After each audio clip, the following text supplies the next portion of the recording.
The search for genetic material. The unequivocal proof that DNA is a genetic material came from the experiments of Hershey and Chase, 1952. Prior to that, Frederick Griffith, 1928, showed, working with pneumococcus bacteria on mice system, that DNA was the transforming principle. His findings were further corroborated by the in vitro studies conducted by Avery, McCarthy, and MacLeod in 1944 using the pneumococcus bacteria. The debate, however, continued whether the genetic material was DNA or protein, and the scientific community was reluctant to accept DNA as a transmissible substance. Then it was left to a lady, Martha Chase, and her colleague Alfred Hershey, who devised one of the finest experiments in molecular biology to put an end to the long-standing debate. We will now move on to the main set of experiments. First of all, a broad outline.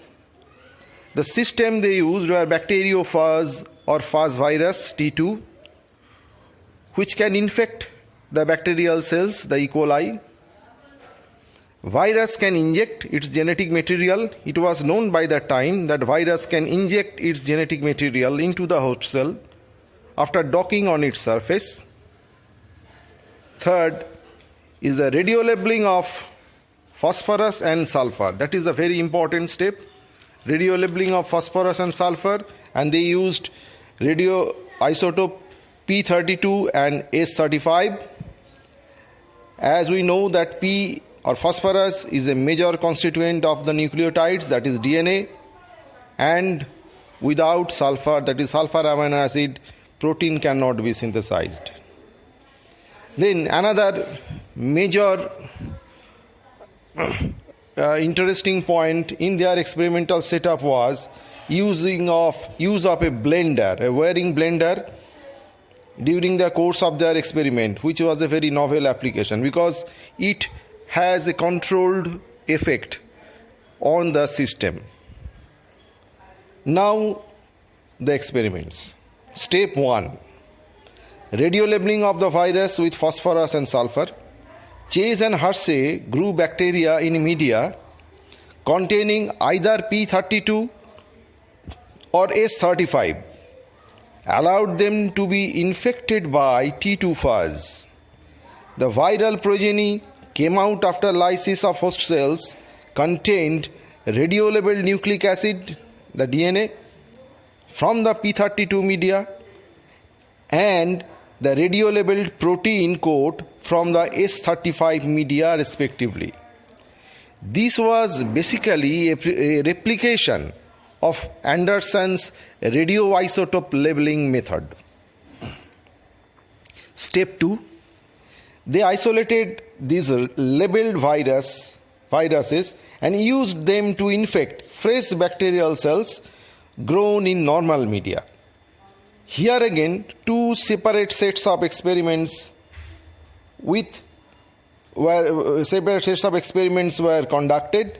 One set with T2 phage having radiolabeled nucleic acid DNA, and another set with T2 phage containing radiolabeled sulfur in their protein coat. Step 3. After infection was successful, that is the docking of T2 phage on the bacterial cell surface, followed by the injecting the mysterious stuff, that is the genetic material, into the cell, they used a blender to break the contact between the phage virus and the cell. That is, the viral coats were detached from the bacterial cell surface by the controlled force applied inside the blender. Step 4. The centrifugation.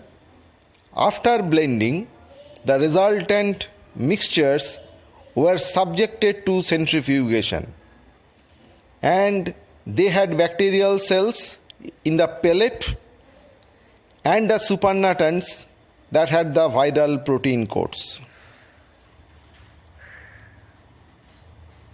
and the destination of DNA and protein was studied. Now the observation. Number 1, for the set or system where phases with labeled nucleic acid were used, mind that where phases with labeled nucleic acid were used, radioactivity was detected or measured in pellets containing bacterial cells, and no radioactivity in the supernatant. Labeled DNA was also observed in the next progeny of phases. For the set or system where protein coat labeled phases S35, protein coat labeled phases, I repeat, S35 were used, most of the radioactivity appeared in the supernatant, which had viral coat proteins, and no radioactivity in bacterial cells or daughter phases. This indicated that the stuff injected into the bacterial cells was nucleic acids but not proteins. DNA was thus proved to be the genetic material that was passed from the virus to bacteria.